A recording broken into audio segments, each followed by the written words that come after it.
सबको जय सत्य। बंधुओं, बहनों, हम इस देश में आज जो सत्ता चल रही है वो सत्ता किसके लिए चल रही, किन लोगों के लिए चल रही, उसके बारे में सोचना चाहिए। और जिन लोगों के हाथ में आज की सत्ता है, वह जो सत्ता है वह सत्ता सब लोगों के काम के न होने पर और सब लोगों के लिए न होते हुए ये कुछ विशिष्ट लोगों के लिए, कुछ जातियों के लिए ज़्यादा काम करती है। और हम देखते हैं कि हमारे देश में अनेक पार्टियां हैं, अनेक दल हैं, अनेक सामाजिक संगठन हैं। और आज ये भी देखते हैं कि सबसे बड़ी जो संगठन है या जिसको एनजीओ कहते हैं, वो एनजीओ आरएसएस है। क्या इस देश का जो कारोबार चल रहा है, राज कारोबार हो या सामाजिक रचना हो या सामाजिक बर्ताव हो, वह आरएसएस के जैसा चल रहा है, आरएसएस के मुताबिक चल रहा है, आरएसएस जो चाहते वैसा चल रहा है? ये हमको सोचना है। क्योंकि आरएसएस का जो नियंत्रण इस देश के राजनीति पर है, और खासकर इस देश की आज जिस पार्टी की सत्ता है, भाजपा की सत्ता है, उसका नियंत्रण आरएसएस करती है। क्योंकि उसका जन्म ही जब जनसंघ का यानी आज का जो रूप है भाजपा, उसका निर्माण ही आरएसएस ने किया है। गोलवलकर नाम के जो सरसंघ चालक थे, तब 1951 में उसका जन्म हुआ है भाजपा का, यानी आज के भाजपा का, उस जमाने के जनसंघ का। तो जनसंघ और भाजपा का जो उत्पत्ति है वो आरएसएस से हुई है, यानी सामाजिक सांस्कृतिक बोलने वाली संगठन से हुई है। और ये सामाजिक सांस्कृतिक बोलने वाली जो संगठन है आरएसएस, उसकी जो भूमिका है वह क्या है? वो बोलते हैं कि हमको हिंदू राष्ट्र बनाना है, या यह देश हिंदू राष्ट्र ही है। और उसको ऐसी जो मान्यता है वह आरएसएस की मान्यता है। गोलवलकर से लेकर आज के जो भागवत तक है वो वही उसी मान्यता को मानने वाले लोग हैं। और आगे जाकर ये भी बोलते हैं कि हम इस देश के मालिक है। आरएसएस के गोलवलकर ने बोला है कि हम इस देश के मालिक है, सब पर हमारा नियंत्रण है। क्या यह सच है? क्योंकि वे जो चाहते हैं वो जो करते हैं, उसी का जो जरिया चल रहा है।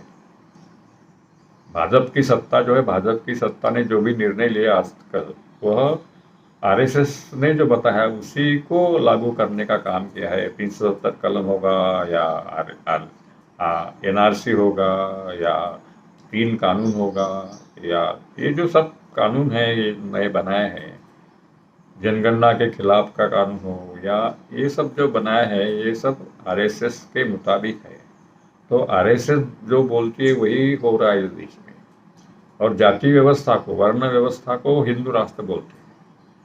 और हिंदू राष्ट्र बोलने वाले जो लोग हैं, उसके जो संस्कार होते हैं, उनकी जो मान्यता होती है, वही लोगों के ऊपर थामते हैं। वो बोलते हैं कि हमने मनक्रांति की है। मनक्रांति की यानी लोगों के दिमाग के ऊपर हमने हमारे संस्कार दिए हैं, और वो लोग वही उसी तरीके से बर्ताव करते हैं, उसी तरीके से आचरण करते हैं।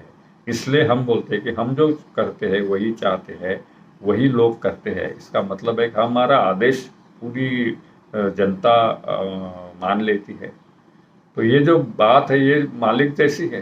जो हम बोलते हैं कि वो कैसे मालिक है, तो हमारे दिमाग में हमारे लोगों के, बहुजनों के, या मुसलमान हो या कोई भी धर्म का लोग हो, वो क्या बोलते हैं कि सबसे ऊपर जात ब्राह्मण है।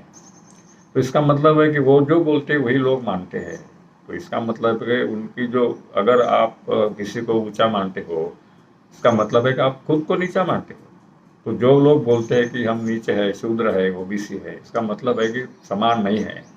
तो झगड़ा समानता का है, बंधुओं भगिनों। इसलिए आरएसएस को अगर मुकाबला करना है तो आपको समानता की संस्कृति, समानता की आचरण हमको दिमाग में लाना पड़ेगा, व्यवहार में लाना पड़ेगा। क्योंकि आरएसएस बोलती है कि उच्च नीचता जो है वो रहनी चाहिए, वही हिंदू राष्ट्र है। और हम बोलते कि जो जो भी समानता मानने वाले लोग हैं, बुद्ध से लेकर यहाँ पेरियर रामास्वामी, महात्मा फुले, डॉक्टर अंबेडकर, या जो भी इस देश के समानतावादी लोग हैं, ये सब मानते हैं कि उच्च नीचता खत्म करना चाहिए, उच्च नीचता नहीं होनी चाहिए। तो इसका मतलब है कि हम चाहते हैं जो नहीं होता है वो चाहते वही होता है। जैसा कि महात्मा फुले ने गणपति के बारे में बहुत भद्दा का और डंबुढेरा है, कि निशेम्बुड़ फेंकता है, ये सब बातें कही और गणपति उत्सव का विरोध किया। मगर तिलक ने उसको पब्लिक का रूप दिया, सार्वजनिक रूप दिया, और बोला कि गणपति उत्सव सार्वजनिक होना चाहिए। सार्वजनिक होने की जो बात कही वो सब मानते हैं। आज पूरे देश में, लगभग पूरे देश में गणपति उत्सव होता है, गणेश का उत्सव होता है। और जो महात्मा फुले ने बोला उसको कोई सुनते नहीं। महात्मा फुले का नाम लेने वाले या महात्मा फुले के जात वाले भी बोल गणपति का उत्सव करते हैं।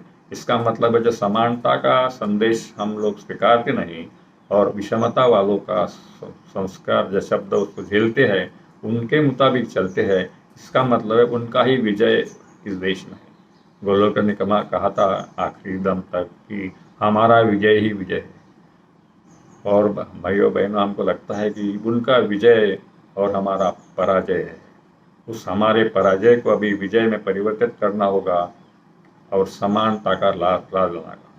वो उन्होंने विषमता की मन क्रांति की, असमानता के लिए मन क्रांति की, हमने समता के लिए मन क्रांति करने की जरूरत है।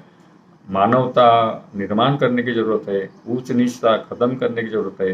तभी यह देश राष्ट्र बनेगा, तभी ये देश का भला होगा, तभी इस देश में सबको सुख मिलेगा, शांति मिलेगा, अच्छे रहन सहन की बात कर सकेंगे, खाने पीने की ददात नहीं रहेगी।